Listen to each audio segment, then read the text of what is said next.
What you're talking about with a case like this, unfortunately, it's a unique story, but not a unique case, right? There are multiple cases of people who can fabricate or lie, what we call fabricated CIA. They can fabricate a message, and that message can be adopted over a group of people.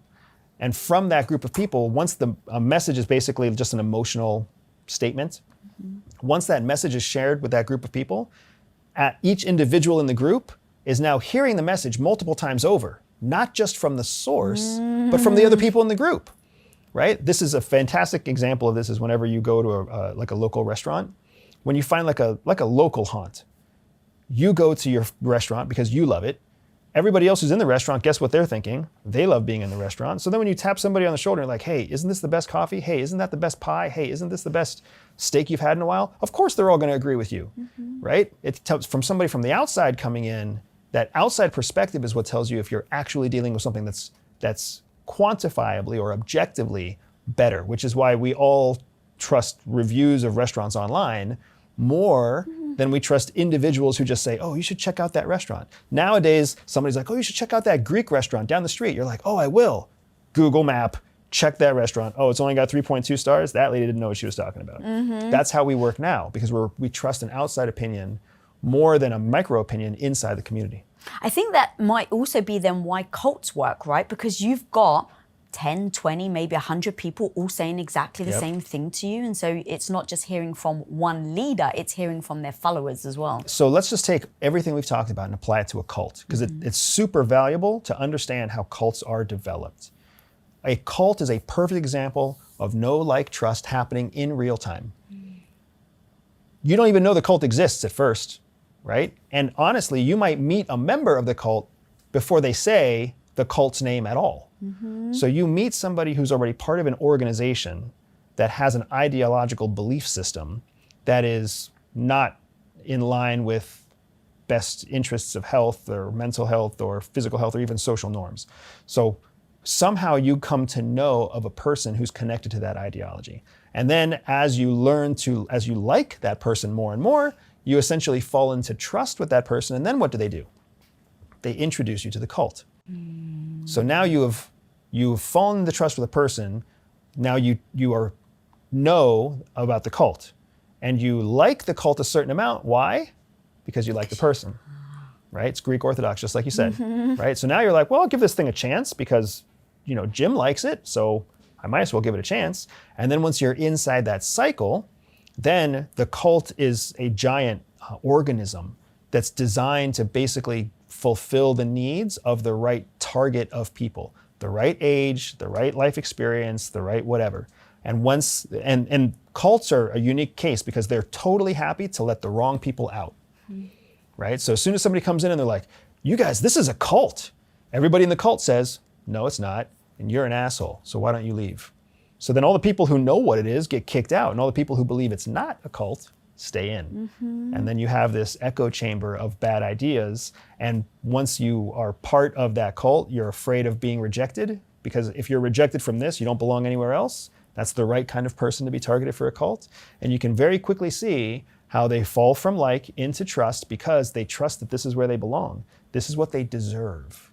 This is their fate. This is their destiny, right? They already had, for the most part, they already had a negative opinion about themselves. They already thought they were an outsider. They already thought they were a reject. This is the place where rejects are accepted. This is where I belong. Even if I don't like it, even if it's weird, even if it's what my parents told me not to do, if this rejects me, then I'm truly rejected. And you can see how it all it festers and it lives in that space. And that's why so many cults can be abusive. It's interesting, actually, as you were talking, it hit me that trust is kind of the poison to gut instincts. Correct. Gut instincts are something that we train at Everyday Spy. We train people, do not trust your gut instinct. You can't, because your gut instinct is tied to your emotional brain, your right brain. Your right brain is developed by evolution, right? By biology. It's designed to make fast, rapid decisions. Well, the last thing you need is a fast, rapid decision when new information is presented to you. What you need is a slower, more calculated decision. So when your gut instinct kicks in, that gut instinct is based off of right brain thinking. Right brain thinking is shortcut thinking. It's not objective thinking.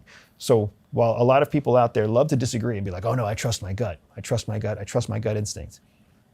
You can trust it all you want. Professionals in the field have been trained not to trust their gut instinct. You will not find a Navy SEAL that trusts their gut. You will not find an FBI officer that trusts their gut. They might listen to their instincts and pursue something, like explore something, but that's completely different than making a decision in a lack of information based off of what your gut instinct is. That's what I was going to ask. Like, if you use it as a source of information, but you don't make decisions based on just that alone. That's the way to do it.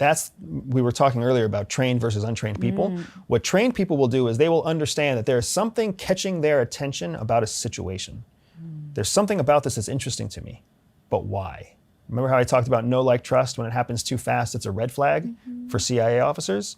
That is a version of an instinctual reaction. I've trained myself to identify when I like somebody too fast, do not trust them.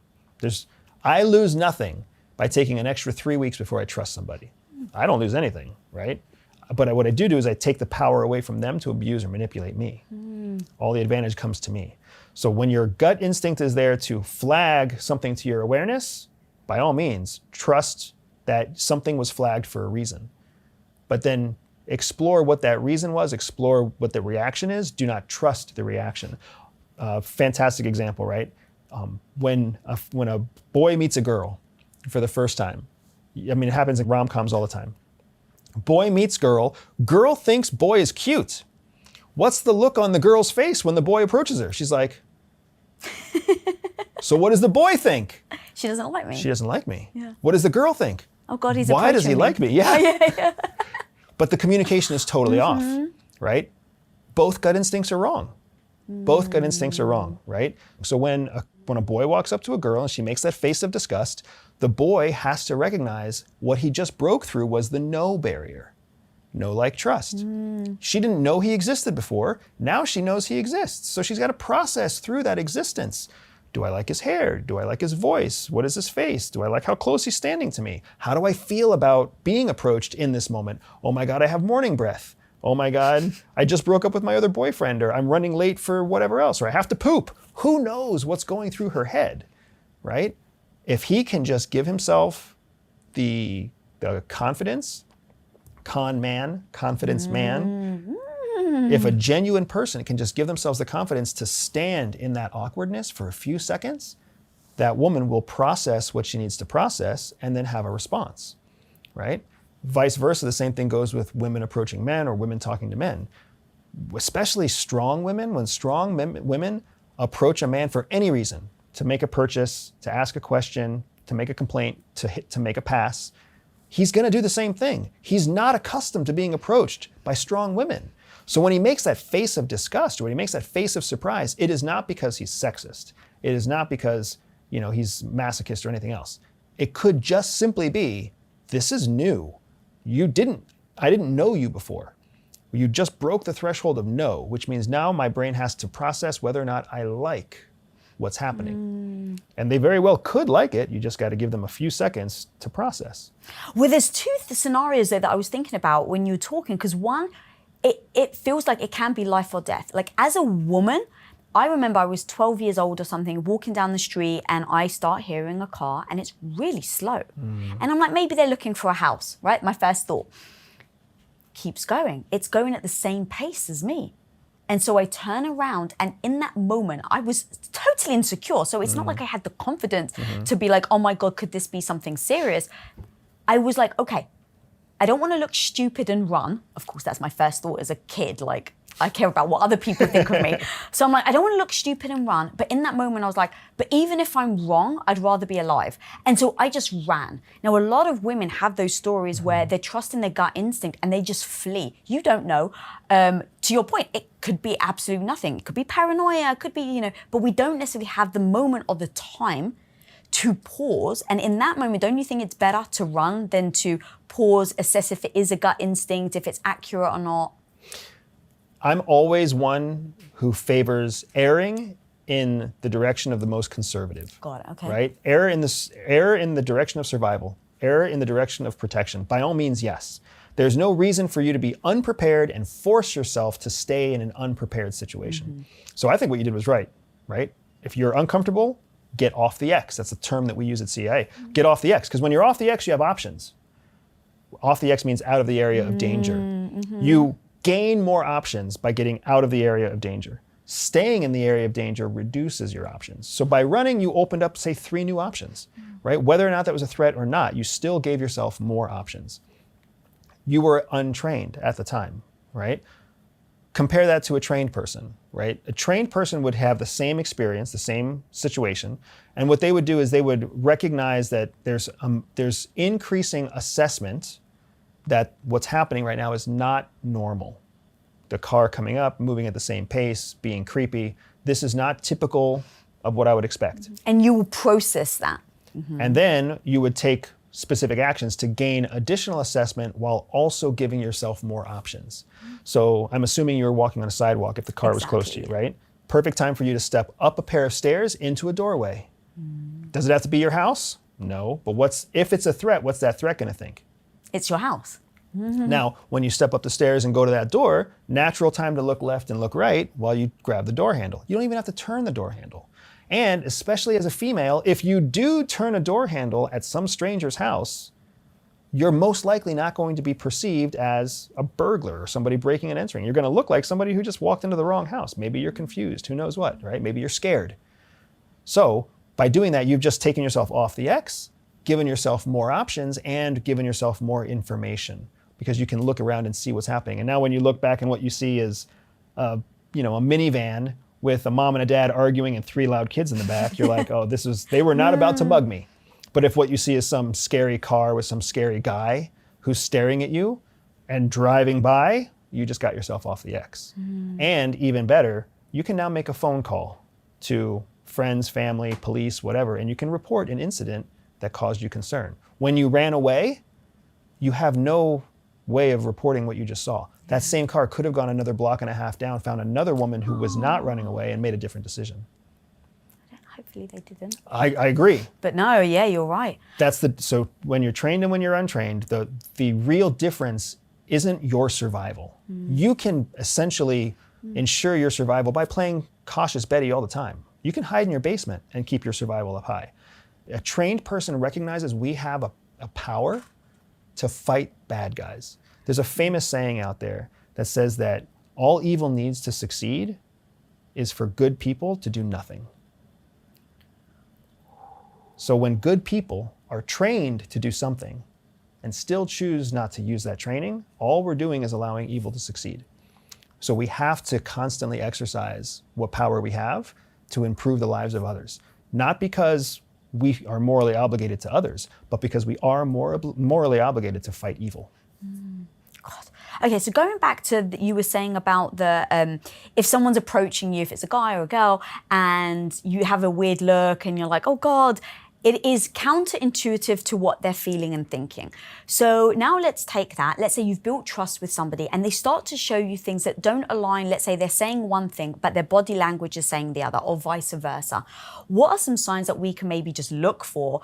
If you were to have a polygraph, right? Like if you were a human lie detector, what would you actually be looking for to see if they're lying, or if it's just one of those moments where it's like, no, they're confused of why you're approaching them, and that's why you're seeing those signs. Really, when it comes to detecting lies, you're looking for 3 different categories. You're looking for a category that we call consistency, which means, is their behavior consistent? You're looking for a category we call effort, which means how much effort is going into whatever they're doing or whatever they're saying. And then you're looking for a category of time. How long has passed, right? If there's inconsistent behavior over a long period of time, that can be explainable, right? Today was a good day, tomorrow's a bad day.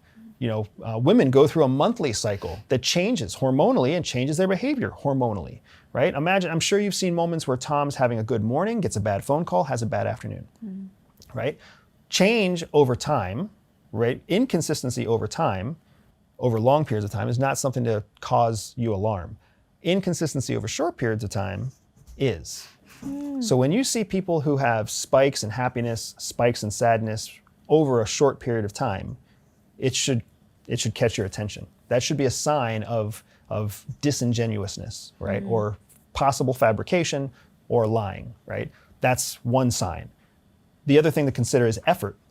How much effort is going into what somebody is doing? If you see someone doing something that does not take a lot of effort, you can usually err more towards the fact that it's natural for them and you can trust them, or you can like them, moving on the no like trust cycle, because there's very little effort. When you and I have a conversation, it flows because there's very little effort involved. But once we start like struggling to talk, then we should be asking ourselves a question like, why is this so hard to talk about? I can almost guarantee you that you can talk about very difficult things with Tom and it's not hard to talk. But it's maybe your mom or your dad or your brothers or your sisters, it's hard to talk to them about easy things because you don't trust them, right? Or they have not earned your trust in that category. So when you've been with somebody for a while, you know what they look like over time. You know what consistent looks like for them. So now what you're looking for is effort.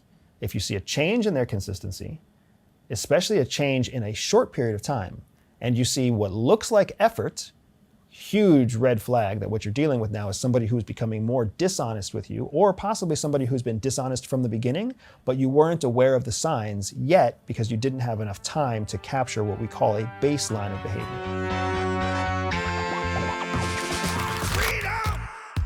So fresh, so new.